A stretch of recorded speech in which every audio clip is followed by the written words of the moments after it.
In this screencast, I'm going to walk you through our syllabus for BUSA 215.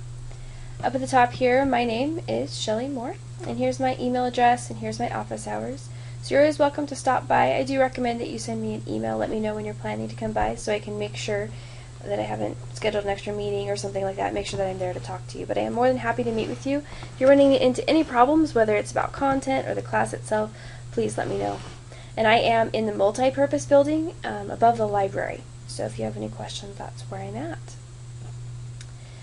Alright, this class is about developing skills in business software in Microsoft Office. We'll be specifically studying Office 2013, and we'll be going through Word, Excel, Access, and PowerPoint, as well as general technology things here at the beginning, and then ending with a unit on websites. This is a 16-week course. It's conducted fully online, begins August 23rd and will end December 18th. The content for each week will open up Saturday at midnight and in the morning and closes 8 days later on Sunday at midnight, so you have 2 weekends to work on your homework. I'm not going to read through all of this, I'm just going to kind of highlight the different things that we're going to go over. We're going to focus on basic computer skills and, like I mentioned, most of the pieces of Office 2013.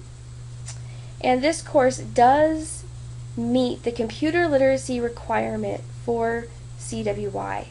So what you can do right now is you can either take this class, you can take CISA 101, or you can pass the CSA exams for the computer literacy requirement. So this does meet that criteria. You don't have to do anything extra for taking this class. And here I just talk about those couple different extra options that you have. Now if you're a business student, you are required to take 215, but if you're not, there are other options besides this class. I just want to make that readily available. The other nice thing about this class in particular, though, is that 3 credits do transfer to BSU for their Word, Excel, and Access credits. So that is one reason why a lot of non-business students take this class. Now in this next section, I have given all the different objectives that we cover in each of the 5-6 areas that we cover. So here's general technology and all the basic skills that we're going to cover, and then here's internet email. Those are combined in the general technology exam, those first 2 outcomes. Then we have the Word and Excel and PowerPoint and Access, and at the very end we'll cover website creation. Now the textbook we're using is the Go Office 2013 Volume 1, so you do want to have access to that. You're welcome to either buy the textbook itself or you can get the e-text through Pearson, whichever you're more comfortable with. Make sure you have these versions of, you need to have the internet, you also need to have a working version of Windows that's decently new. You do need to have access to My IT Lab, which means you need to buy a code. You can buy a code either through the bookstore or you can buy a code directly from Pearson. You can just follow the instructions I will have in the Week 1 folder on how to do that if you need to. You do have to have Office 2013 on your computer in order to complete all of the assignments. If you have earlier versions, if you have 2010 or 2007, when you upload those assignments, they're not going to grade correctly. You do have to have Office 2013. Now we do have computer labs at all of our different campuses that have Office 2013 in the computer labs, so if you need to get down to one of those you can. And most of the computer labs on the regular days of the week are open till 10, and then they have limited hours on Friday and Saturday. So hopefully you're able to get down to those if you don't have 2013 on your computer. Now for those of you that are using a Mac, you will run into some problems because the Mac version of Office is Office 2011. It isn't Office 2013. So it's particularly the grader assignments, and we have one of those per week, pretty much every week. That's the one that you're going to run into problems with if you're a Mac user. So you can complete most of the rest of the assignments just fine in other versions on your Mac, but for the grader projects you're going to want to go down to campus to complete those. And I'm just going to reiterate right here at this point that you also have to complete the Microsoft Office Specialist exams, and that's just 2 of them. This is for Word and Excel only. You do have to take those at a CWI testing center, either in Ada or in Canyon County at the Micron Center. The cost of those exams are $12 each, and we'll talk more about those as we get closer to the end of the Word section when we're getting ready for those. Now there are a total of 5 exams that you need to complete. You have to complete each of these exams with a score of 70% or better, or you cannot pass the class. This goes back to that computer literacy requirement for the class. So all 5 of those exams have to be passed, each one by 70%. And Word and Excel have to be the Microsoft Office Specialist exams at the Testing Center. All the others are completed inside my IT lab. Here's my basic rundown of grades. 90 to 100 is an A, 80 to 89.9% is a B, and so on, the normal grading scale. This class is weighted. The exams are worth 50%. Homework, quizzes, and participation are worth 30%, and then projects are worth 20%. As a general rule, I don't give incompletes. If we run into some issues towards the end of the semester, though, please let me know and talk to me about that. Okay, methods of delivery. Most of your homework is done inside my IT lab. There are a few things that are done inside Blackboard. Primarily, any of the blogs that we have are done inside Blackboard, and there are a few pieces to the research paper that are done in Blackboard just for ease of use for you and the other students in the class. So for instance, at one point you will proof other people's papers in the class. It's easier to upload those to a discussion board in Blackboard and handle it that way than use it through my IT lab. So just watch those assignments and the announcements that I send out every week. I try and make the instructions very clear, but always feel free to email me if you have any questions about how the homework should get done. Now, communication. I have the discussion board, Ask the Instructor, that's open. That's a great way if you have a basic question that you think other people might have. And even if you're in a Word grader project and you're confused by the instructions on one of the problems, the Word discussion board is a great place to ask that question because you're probably not the only person that's confused about that.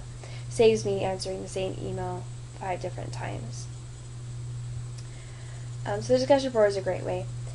Email is one of the best ways to communicate with me. I try and get back to you fairly quickly when it comes to email. I get it on my phone, and usually I will respond back to you within 4 hours. My syllabus says 48, especially if it's the weekend or if I'm out of town or something like that. But for the most part, I will get back to you really quickly in terms of email. We don't really have absences because it's an online class. And in terms of late assignments, I don't accept late assignments. So there you have it. On social networking, I don't add my students to any of my social networking sites, so don't take it personally. I will add you to LinkedIn though, so if you want to stay connected with me after class is over, LinkedIn is a great way to do that.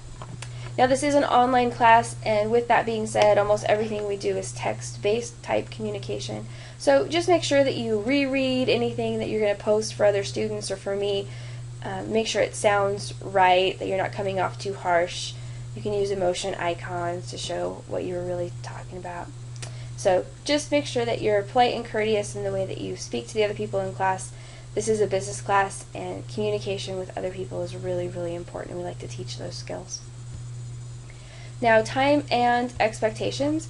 I do expect you to get into the course several times a week and be working on things. This is a 3-credit class, and as it's a 3-credit class, the standard is that you set aside 3 to 4 hours per week per credit hour. That means you should expect to spend between 9 and 12 hours each week for this class. I would say that the norm for most students to plan on is probably closer to 6 to 10, depending on the week and how familiar you are with the content.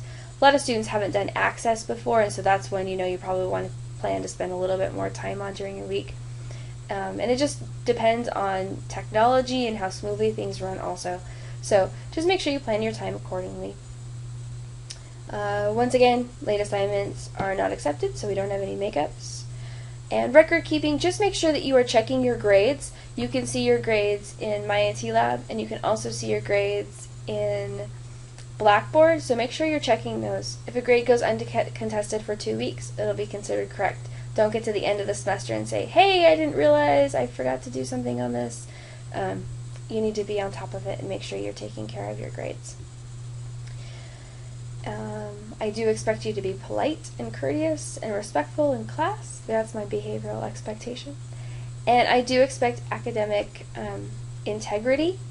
So this section just kind of covers academic dishonesty. Lots of times when I see this is maybe with a research paper.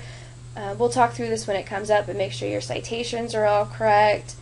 You haven't copied anyone else's paper. I have caught people cheating on research papers, and I will give a 0 if I catch you doing that. The other thing with academic dishonesty that you have to be really careful of in this class, for instance, is like the grader assignments. You will work on these on your computer and then you will upload them into My IT Lab. Pearson is really good at keeping track of everything, and it flags me if 2 people turn in the same assignment. And even if the same assignment is turned in and super close to someone else's assignment, you also have to be careful a little bit of using the same computer as someone else, because sometimes even that will flag it. So please make sure that you just do your own work. You paid for this class and you paid to learn this material, and so I hope that you all do all your own work and turn it in on time. We don't really have emergency procedures since we don't really meet in class, and the end of course evaluations will come up a couple of weeks before class is over. If you have any questions, please let me know. And this is the end of the screencast on our syllabus.